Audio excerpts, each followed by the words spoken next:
So my name is Lieutenant Dean Elsdunne. I'm the international spokesperson for the Israel Police. I've been in this role for about 3 years now. November, actually. The time has flown. Can't help but fly when you have 2 years of it as a war and all day long you're running around. Before this, I served as a police officer in a unit called Yamas, for those that don't know it, it's Fauda before the Hollywood. Oh. So I don't have a hidden family in Ramallah or Jenin. Are you sure? My wife checked. Your wife. Believe me.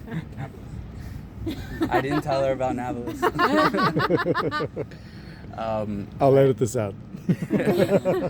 But I hope so. I was born in Israel. Age 3, my family moved to the States. I grew up in Florida. At 2018, I moved back to Israel. The reason I moved back is because I grew up with Israeli parents who raised me on the concept that Israel is my home, no matter where I go in the world. They raised me on the concept that I'm sure anybody from America is familiar with, the saying that of JFK, not to ask what your country could do for you, ask what you can do for your country, and that was really instilled in me. And so when I finished college, I studied criminal justice. I knew I was coming to Israel. I knew I was coming to serve. It wasn't even a question. Drafted into the army, went to the border police, went through the pipeline of Yamas. October 7th is not my first time seeing Hamas. October 7th is not my first time seeing ISIS. It's not my first time seeing terror or the capabilities of what terror looks like in the real world. But I can tell you, even the most hardened tactical warrior or badass or whatever you can imagine was not prepared for the things that we saw on October 7th and the days that followed. It was on a completely different level that you couldn't even imagine. The Israel police had a very significant role. It's obviously less spoken about.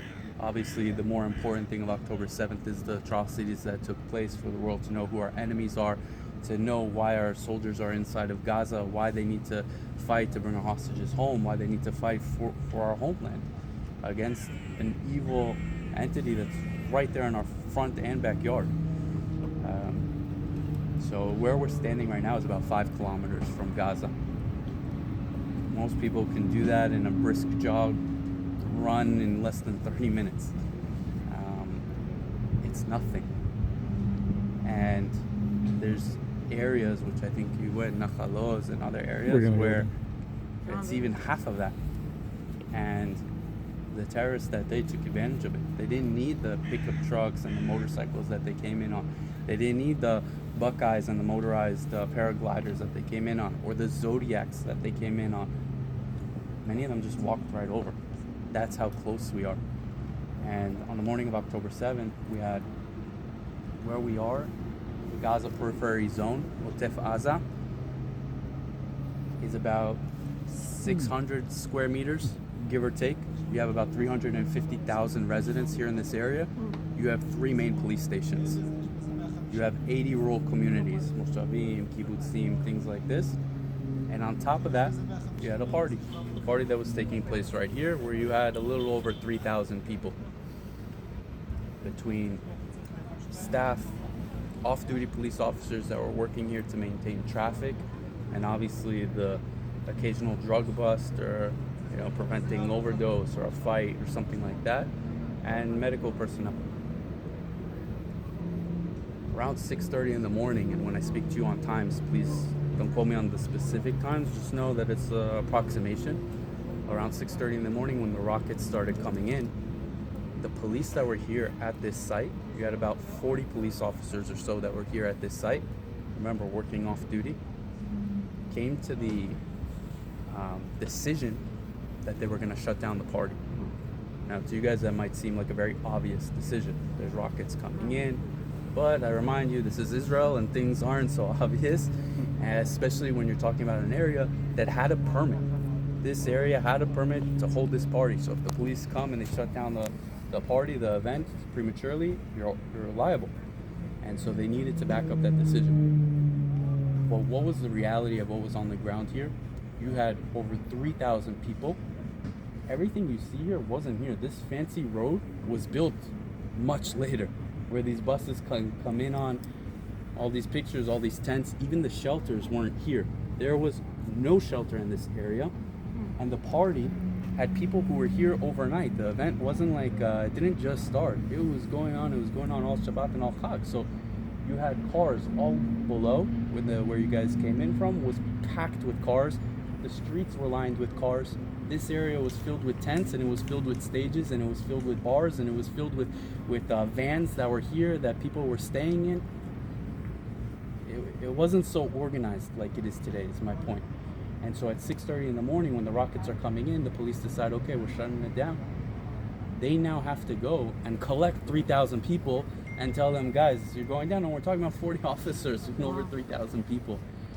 And so they're going, as this is taking place, in that very day, October 7th,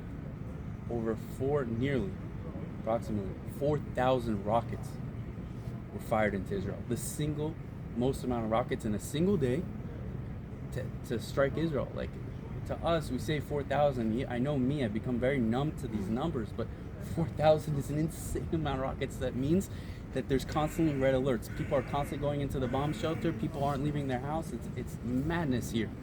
Okay. The police officers are trying to clear everybody. Underneath the rain of rockets coming in, the rain of mortars coming in, you have over 109 breaches along the fence, where the terrorists are now coming over. And what's the first thing that they do? They hit the army bases that are supposed to respond to areas like this, because this area, we call it the Gaza Periphery Zone, we call it Taf Peitzad. The security responsibility lies with the IDF. The same way in Judea and Samaria, along the Jordan border in certain areas there, it belongs to the army. So does this area. And that's why the permission came from the army to hold it here. And when I speak, I want to tell you guys, I'm not blaming anybody. It is so easy to look back and look under fluorescent lights and to blame, why didn't you do this? Guys, what happened was unprecedented. What happened was chaos. And there's so much detail that's overlooked when we rush to blame people. The soldiers who are supposed to be arriving to this area are fighting for their lives, because the terrorists knew exactly where their forward observation bases are. They knew exactly where the observation posts with the cameras, the Tatzpitaniyot are. They know exactly where all the soldiers are stationed. So the soldiers who are supposed to respond are fighting for their lives. The cameras that are supposed to watch and bring the terrorists, don't forget, the rockets are coming in. All the people who are manning posts and stuff like that are rushing to bomb shelters. They don't think that a terrorist infiltration is about to take place. Explosive-ridden drones are taking out cameras that are on the fence. So now you're losing your eyes. What happened? I don't know if you guys have ever been at a party, even now, when there's a bunch of people in one closed area and everyone's trying to use their phone, phones stop working. It's hell to try to get a signal, to try to get through. It doesn't completely stop. You get a bar here, you get a signal. That morning was madness. You have the rockets, everybody's trying to figure out if their loved ones are okay, everyone's trying to figure out what's taking place. You have the terrorists right now trying to come through, but nobody can get onto the radio because they're taking out the radio towers. The radio signals are being blocked and are being jammed. And that's hindering the response, or at least to notify other people what's taking place. As the soldiers are fighting for their life there, obviously some of the terrorists are already starting to get through. They go to different areas. Kibbutz Kfar Aza, Kibbutz Be'eri, Nachalos, Niros, Magen, all these different areas. The army that's supposed to be responding to there is battling for their life. The police officers who live in these communities are now jumping to respond. You have officers who don't understand the full picture of what's taking place. Just know that there's reports of terrorists inside of these areas, leaving their families at home, saying, stay here, everything's going to be okay, I'm going to be back, they need me. You understand? They're leaving their own families behind, trying to go because they know that there's suspicion that somebody else, civilians, need them in their community.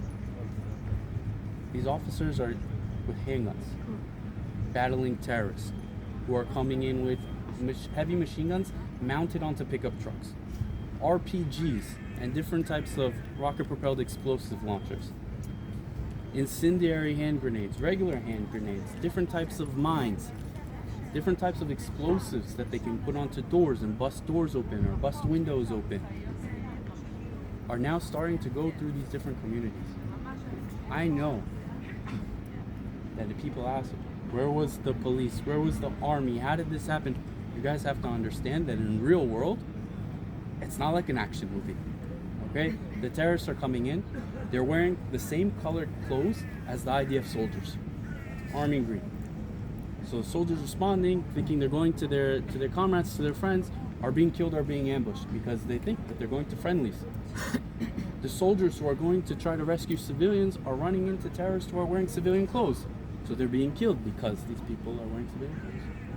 The terrorists who are already killing police officers and soldiers are stealing their vehicles, so the officers who are approaching them and getting really close and comfortable are being killed because they think they're approaching friendlies. There's so much more complication to this. But when people tell me, Dean, they were in there 30 hours. Why were they in there 30 hours? They were rescued after 30 hours, which means for 30 hours there were people outside battling them, so they didn't go into their house, so they couldn't get into that room that they were in. And I think that that's what's being overlooked. It's very easy to blame Israel, conspiracy theories, this, that, whatever. Guys, the enemy is very, very clear, okay? If Hamas didn't do it this way, they would have found a different way to do it. We're dealing with a terror organization. It's internationally recognized as a terror organization. They openly indoctrinate their children and their mindset to brainwash people into murder. Okay? They took innocent civilians hostage. They took a child, months old, hostage. When they came to here, to the Nova grounds, and they slaughtered nearly 400 people and took over 40 people hostage, including Shani Luke, early 20s, German-Israeli national, and they brought her body back into Gaza on the back of a pickup truck, and they were parading her lifeless body, half naked, through Gaza. The civilians there were celebrating and enjoying it. The Western mentality, thinking that this took place inside of New York, or I guess I shouldn't say New York now, but inside of Texas or Florida, it's not like that. This is not the same. The concept of what's taking place here is not the same. As the officers are battling, you have officers jumping from their homes. You have officers that are here. When I tell you that nearly 3,500 people were here at this party, the officers are trying to direct the people here once they understand that even before, I should say, before they understood that we're dealing with a terrorist attack, we're telling people, get down to the road. Leave. You guys need to get into your cars. You need to go home. Before they know that it's a terror attack. People are getting into their cars. They're going left to Kibbutz Be'eri. They're going right to Re'im. What's waiting for them at these junctions? Hamas terrorists who set up ambushes, who are wearing olive green. And so the civilians who are running to them are running to their own death. What happens when they start killing the people? They're at these junctions. You create a traffic jam. People can't move anymore, and now you're just in a fishbowl. They're just murdering people, easy as that. The police officers who were here, nearly 40 of them, understood what was taking place already at that point. You had people who were coming back with bullets in their cars, people who were injured.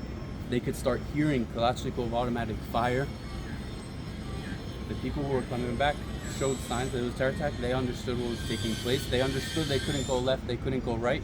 The officers split. You had some officers like Igal Zinger and Remo Elazayel. Igal Zinger understood what was taking place, opened up Google Maps on his phone, found a farm tractor route that for a lot of this land here is agricultural. He found a route that goes straight and goes around.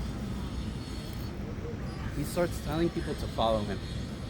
Gets into his police car, goes on a microphone, tells them, guys, everybody follow me, we're gonna get out of here. He's leading out countless amount of people. And he's looking in his rearview mirror and he sees the smoke and he sees the chaos and he understands what's taking place. He doesn't know what's taking place, but he's gathering it all in. He said, I felt like I was leading the exodus out of Egypt. Those were his words. With what was happening there. Absolute madness. He gets them to Netivot, At Netivot, he goes to the police station. He tries to go to the armory to get a rifle. There's no rifle left because all the police officers from this entire southern community were already running to their police stations to try to grab guns so that they can come battle. They weren't waiting for help. They weren't waiting for backup. They just knew terrorists. Okay, this is what I'm trained for. The Israel police is very different than other police in the world. Unfortunately, terror is a daily reality here. Jerusalem, Tel Aviv. So maybe we're not equipped for heavy terrorist infiltrations like took place. But we know that if there's a terror attack, we run towards the terror attack. We go to eliminate that terror attack. Because we're defending our home, we're defending our community. We understand the significance of if that terror attack doesn't stop, they're going to keep going. Yigal Ziegler realizes there's no guns there. He grabs some ammunition for his 9mm Glock and starts making his way back. He leaves a voice note for his son. He has 3 boys. He tells them, guys, stay with your mom. Make sure that she's okay. You guys don't leave the house. There are terrorists here. He was working off duty. He told them there are terrorists here where I'm working. I need to go back. He makes his way back. He goes down the road that leads to Reim Junction. And at Reim Junction, you have there a team of Yassam, the special patrol unit, who are being heavily gunned by terrorists who are trying to make their way into Kibbutz Reim. And the officers at the front are trying to block this. He goes to them. He starts battling with them. His lower body gets riddled in bullets. They continue the battle. J.R. Davidov comes with a Karakal, an armored vehicle, rescues them, rescues him specifically, gets him to medical attention. And he's telling me this entire story from the hospital bed with his wife sitting right next to him, and he starts crying. You go, why are you crying? You're a hero. I don't think you understand how much of a hero you are. And the fact that you went back, and he said he was crying because he couldn't rescue more people.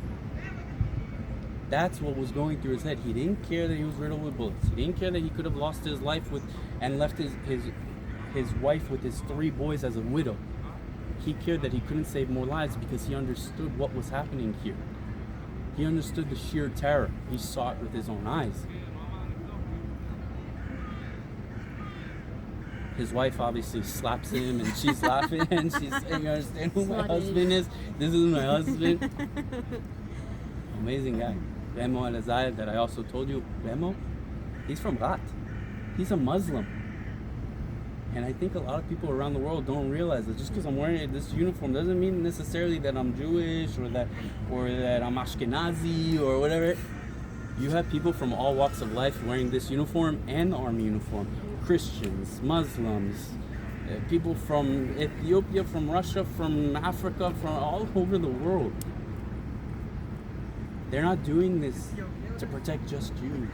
They're doing this because they know what it means to save a life. They understand that Israeli is not just Jewish. We have over 2 million Israeli Arabs here inside of Israel, out of 10 million. Remo Elazar is the same thing. Father, husband, battling the terrorists. He was shuttling people from this area to a different point where civilians were coming with vans and pickup trucks to take them. He was the connection. So all the stories you heard of people coming, heroic civilians, absolutely heroic. He was the one that was taking them from here along with other people, getting them there. His car ran out of, his car actually was exploded. I have the picture. And we did a few pieces on it, so you can look up his name if you want to see. But when his car was exploded, he found another vehicle that was left with the key inside, a black Nissan Juke, and he used that car to start shuttling people.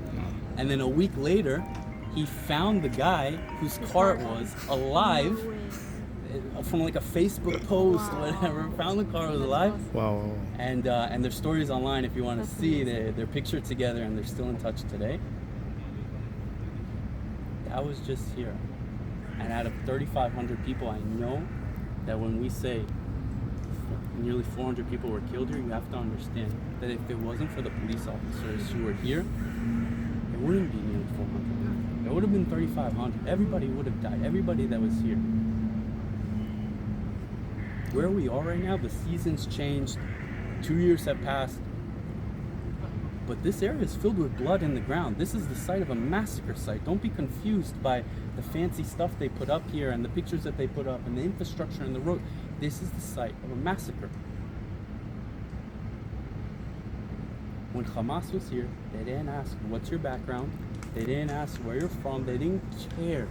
They were just slaughtering, just killing.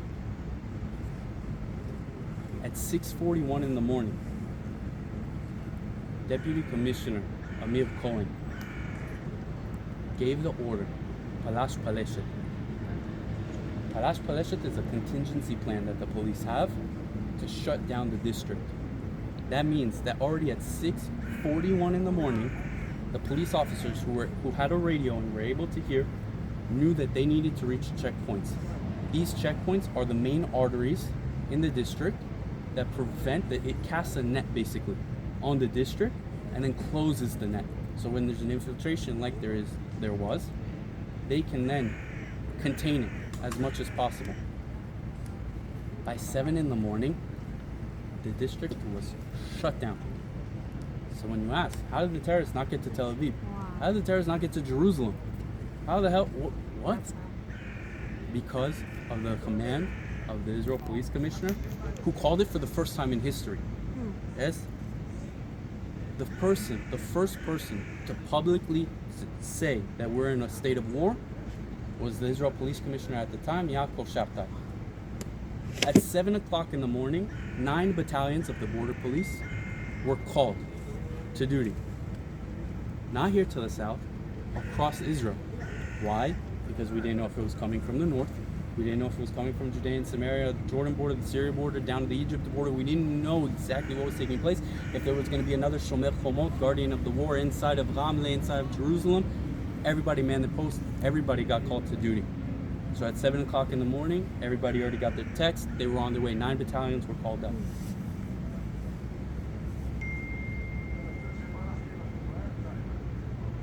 There are so many locations that I can tell you about. In the first 50 hours, it just goes on and on. I told you just here the Nova. The Zerot police station was taken over by 26 terrorists.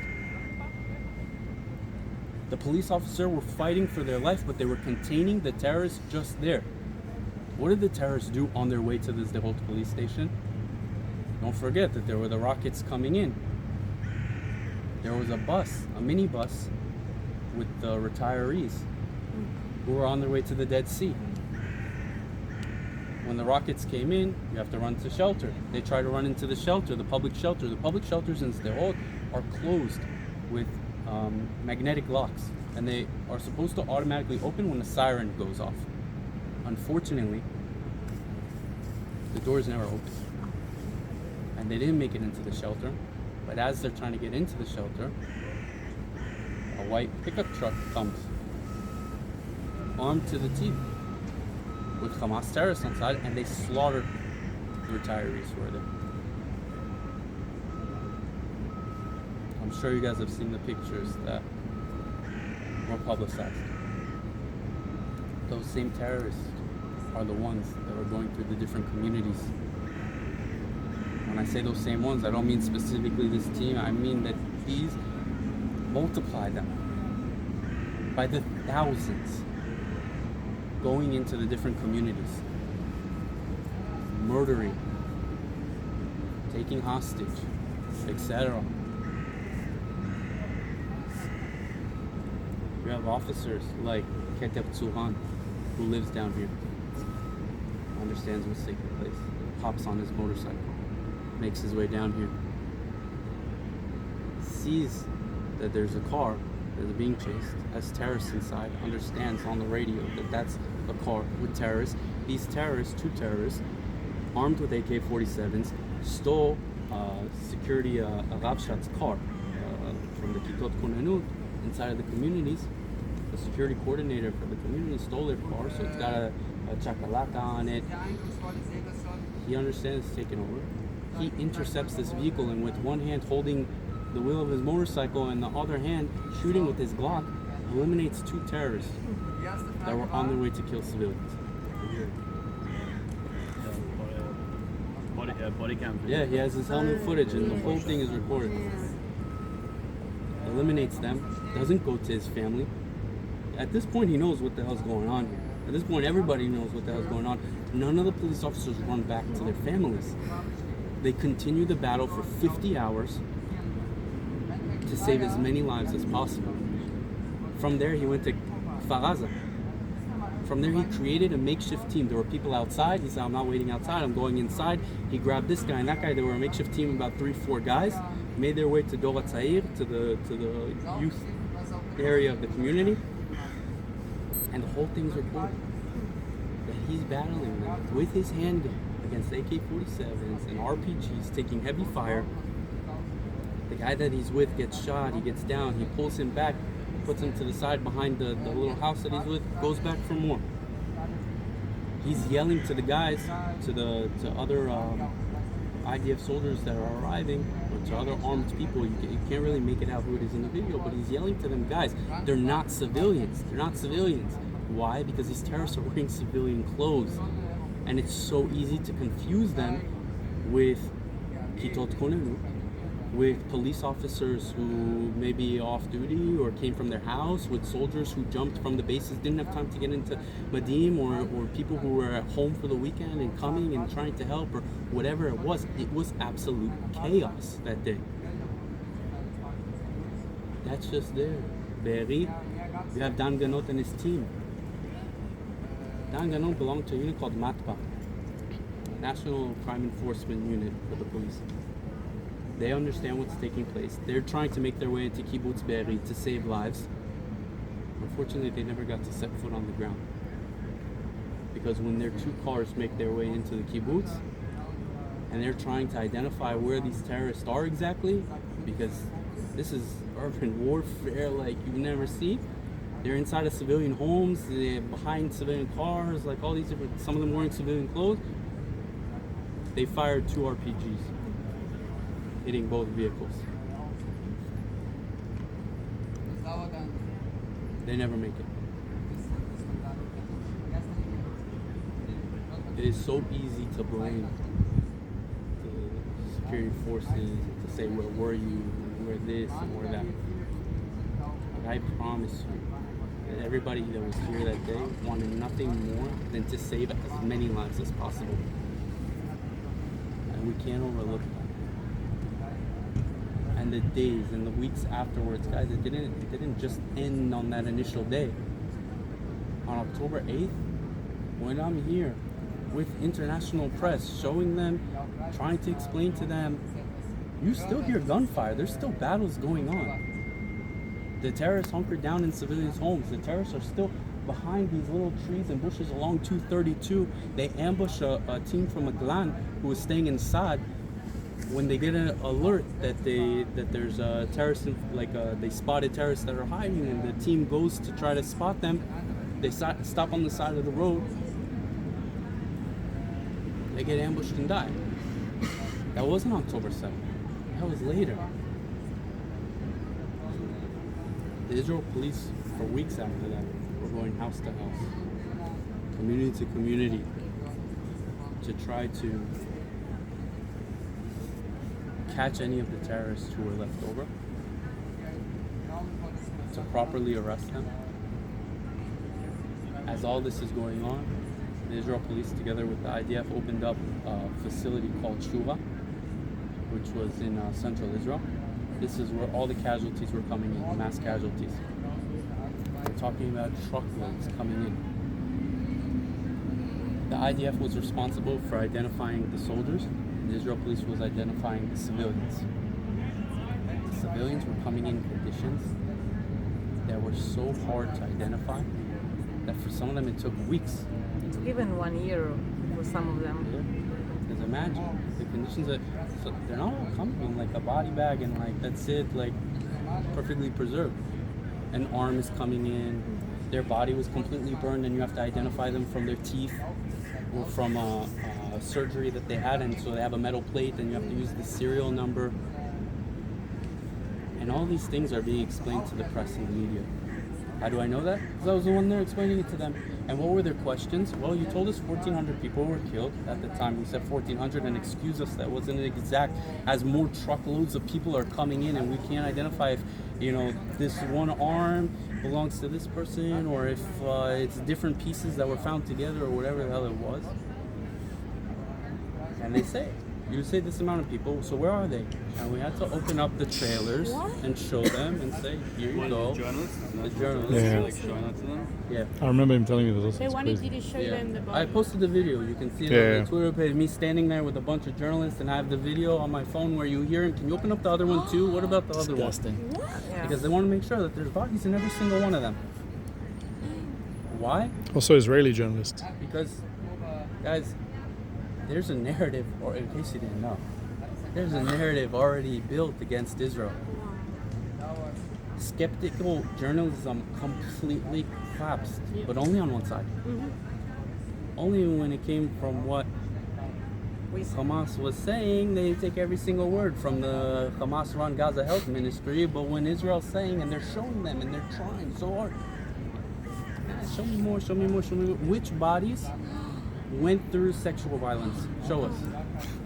How do you know that this person's head was cut off by Hamas and it wasn't killed by your helicopter or your tank? So we showed them the CCTV footage of the Hamas terrorists cutting off the head. Hey, well, how do you know that's Hamas? Well, our guys don't wear headbands like that.